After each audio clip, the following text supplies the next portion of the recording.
Bismillahirrahmanirrahim. Yasin wal Qur'anil Hakim.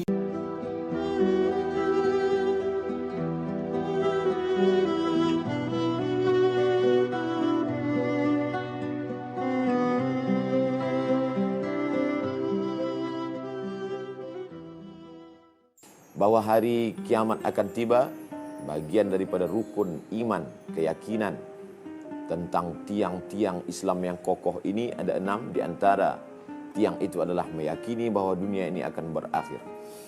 Ada setengah manusia yang mengatakan bahwa kiamat tidak akan ada.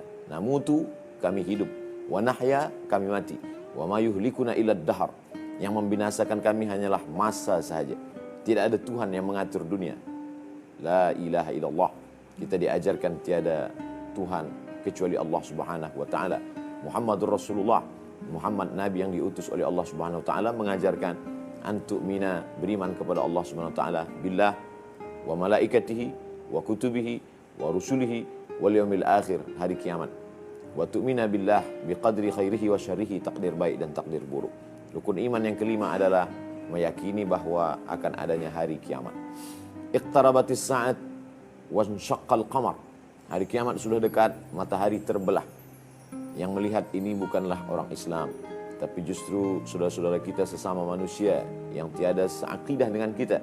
Mereka melihat ternyata dunia sepertinya bulan memanglah nampak pernah terbelah. Salah satu mukjizat Nabi besar Muhammad sallallahu alaihi wasallam. Amma yatasaalun, mereka saling bertanya-tanya antara sesama manusia yang yakin dan tak yakin, yang percaya dan tak percaya. Tentang apa mereka saling bertanya-tanya? Anin naba'il azim, tentang berita yang amat sangat besar. Tentang apa itu?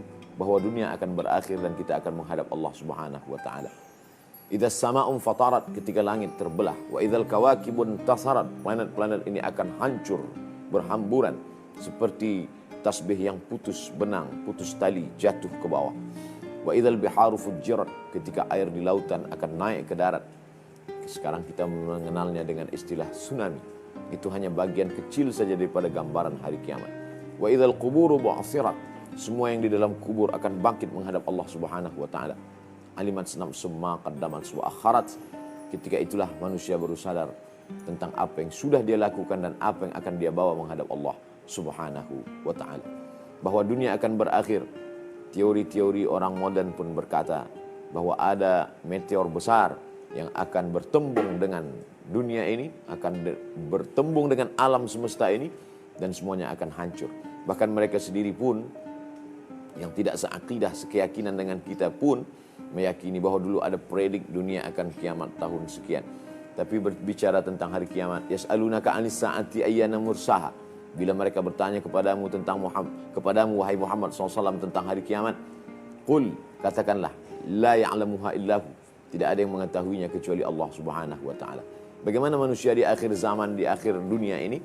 Maka ada satu hadis yang diriwayatkan oleh Imam Muhammad bin Ismail bin Ibrahim bin Al-Mughirah bin Bardizbah Al-Bukhari, yang kita kenal masyhur popular dengan nama Imam Al-Bukhari dalam kitab Al-Jami'us Sahih Al-Musnad min umuri Rasulullah sallallahu alaihi wasallam wa sunanihi wa ayyamih. Diriwayatkan dari sahabat Nabi, as-sahabi al-jalil, sahabat Nabi yang mulia bernama Anas bin Malik radhiyallahu an, inna min alamatis sa'ah, sesungguhnya di antara tanda-tanda hari kiamat, sikap manusia di akhir zaman itu nanti bagaimana? Maka di situ disebutkan di antaranya adalah nuzi'al ilmu, dicabutnya ilmu, wa zaharal jahlu, dan muncullah kejahilan. Mereka bukan jahil dalam bidang ekonomi, bukan jahil dalam bidang medical, bukan jahil dalam bidang perundang-undangan, tapi jahil dalam bidang agama. Oleh sebab itu banyak orang yang berilmu dalam bidang dunia, tapi jahil dalam bidang agama. Innal ilma la yuqbadu la yunza'u intiza'an. Ilmu itu tidak dicabut seperti tercabutnya pokok kayu dengan akarnya dari dalam tanah. Akan tetapi bagaimana ilmu itu dicabut? Biqabdil ulama, dengan meninggalnya para ulama. Ketika ulama meninggal dunia, maka tercabutlah ilmu. Oleh sebab itu, bila masih ada lagi orang alim, para habaib, para tuan guru, tuan syekh yang menebarkan ilmu pengetahuan, maka datanglah. Dulu kita mungkin agak bingung, bagaimana mungkin orang yang berilmu tidak muncul, tidak hadir ke hadapan, tapi yang tampak di hadapan manusia hanyalah orang-orang yang jahil. Bagaimana mungkin orang jahil boleh ditonton orang banyak? Masya Allah, tabarakallah. Di zaman, akhir dunia ini semuanya terjawab. Hari ini orang jahil boleh berbicara. Dia boleh berbicara, dia boleh explore, dia boleh share melalui internet. Apapun yang dia katakan akan ditonton oleh orang banyak. Menunjukkan kebenaran sabda Nabi Muhammad SAW, kathural jahlu, kejahilan akan merata-rata di atas muka bumi. Bahkan mungkin orang yang alim, yang berilmu, karena tiada pandai berbicara, dia tidak akan dipedulikan orang. Tapi orang yang jahil, tapi dengan caranya yang baik, dengan manage yang baik, maka dia akan tampil, dia akan nampak, dia akan muncul, dia akan di-share oleh semua manusia. Dia mungkin akan banyak follower, mungkin akan banyak viewer. Oleh sebab itu maka yang kita minta adalah kebenaran dari Allah Subhanahu wa taala, meminta cahaya. Allahumma ja'al fi qalbi nura, jadikan dalam hatiku cahaya, wa fi sam'i nura, dalam pendengaranku cahaya, wa fi basari nura, dalam pandangan mataku cahaya. Sehingga dengan cahaya itu kita boleh membezakan mana yang hak, mana yang batil. Allahumma arinal haqqa haqqa, tunjukkan padaku bahwa yang hak itu adalah benar, warzuqna ittiba'ah, berikan aku pula kekuatan untuk mengikuti kebenaran. Wa arinal batila batila, tunjukkan padaku bahwa yang batil itu adalah salah. Warzuqna ijtinabah, berikan kekuatan untuk menjauhi kebatilan. Maka manusia di akhir zaman ini bercampur aduk antara yang hak dengan yang batil. Siapa yang boleh membezakannya? Man qara'a surat Al-Kahfi yaumal Jum'ah, sesiapa yang membaca surah Al-Kahfi pada hari Jumat, adha'alahu min nur, Allah berikan dia cahaya, Allah berikan dia nampak cahaya yang boleh membezakan mana yang hak, mana yang batil, mana yang hitam, mana yang putih, mana yang bengkok, mana yang lurus. Maka di akhir zaman, bila sesiapa tiada pegangan, taraktu fikum amrayni, aku tinggalkan pada kamu tak banyak, kata Nabi SAW, 2 perkara saja. In tamassaktum bihima, kalau kamu pegang teguh kuat yang 2 ini, lam tadillu abada, maka kamu tidak akan sesat untuk selamanya. Maka beriman kepada Allah, berpegang kepada sunnah Rasulullah penting. Tapi yang paling penting adalah mengikut orang-orang yang benar. Wa kunu ma'as sadiqin, hendaklah kamu bersama dengan orang-orang yang benar. Bila tidak tahu, fas'alu ahla dzikri, tanya orang yang tahu, in kuntum la ta'lamun, bila kamu tidak mengetahui. Siapa yang kita ikut? Ittabi'u man la yas'alukum alaihi ajra, ikutilah mereka yang menegakkan agama Allah. La nuridu minkum jazaa'a wala syukura, mereka tidak meminta balasan, mereka tidak meminta ucapan terima kasih. Yang mereka harapkan hanyalah balasan, libtigha'i mardatillah, mencari ridha Allah Subhanahu wa taala. Bagaimana sikap manusia di akhir zaman ketika akan dekatnya pada hari kiamat itu? Di antaranya adalah yurfa'ul ilmu, ilmu sudah diangkat. Kalau sudah ilmu diangkat, apa yang terjadi? Maka wa yazharul jahlu, maka yang hadir, yang tampak hanyalah kejahilan. Jahil dalam bilang agama, jahil tentang mengenal Rasulullah SAW, jahil untuk mengetahui mana yang hak dan batil. Kalau sudah kejahilan muncul, wa yafshu zina, maka na'udzubillah, zina merata-rata. Sebab manusia tidak lagi memperhatikan pandangan matanya. Ada zina mata, ada zina tangan, ada zina hati. Wa yusaddiquhul faraju, maka apa yang terlintas di hati selepas dia tampak di mata akan dilakukan oleh kemaluan. Maka kita mesti menjaga ini semua, kerana bukankah dari dulu juga sudah ada zina? Bukan dari dulu juga sudah dikatakan dalam Al-Quran, la taqrabu zina? Betul. Tapi manakala akhir-akhir menjelang dekat hari kiamat itu, begitu senang dan mudahnya orang untuk saling kenal mengenal.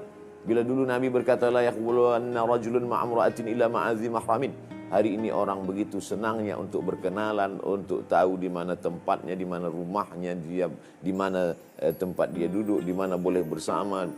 Oleh sebab itu bagi yang sudah melakukan taubat kepada Allah, ya ayyuhalladzina amanu, wahai orang beriman, tubu ilallah, bertaubatlah kepada Allah, taubatan nasuha. Ma min muslimin yuznibu dzamban, ada seseorang yang khilaf melakukan perbuatan dosa. Summa yatatahhar, setelah itu dia mandi taubat. Summa yusalli rak'ataini, selepas itu dia salat sunat taubat 2 rakaat. Yusalli sunnat taubat rak'ataini lillahi ta'ala. Summa yastaghfirullah, setelah itu dia beristighfar, memperbanyak mohon ampun kepada Allah Subhanahu wa taala.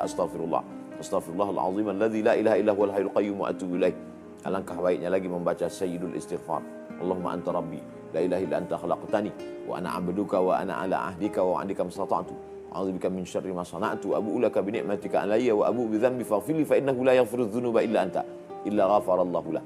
Maka Allah mengampunkan segala silap salah dan dosanya. Setelah itu apa yang terjadi? Maka yang paling mengkhawatirkan adalah wa yushrabul khamru. Orang meminum khamar. Induk dari segala dosa adalah khamar. Ada seorang yang ditawarkan dengan 3 perbuatan. Yang pertama membunuh, yang kedua berzina, yang ketiga minum khamar. Dia pikir-pikir kalau membunuh ini dosa besar.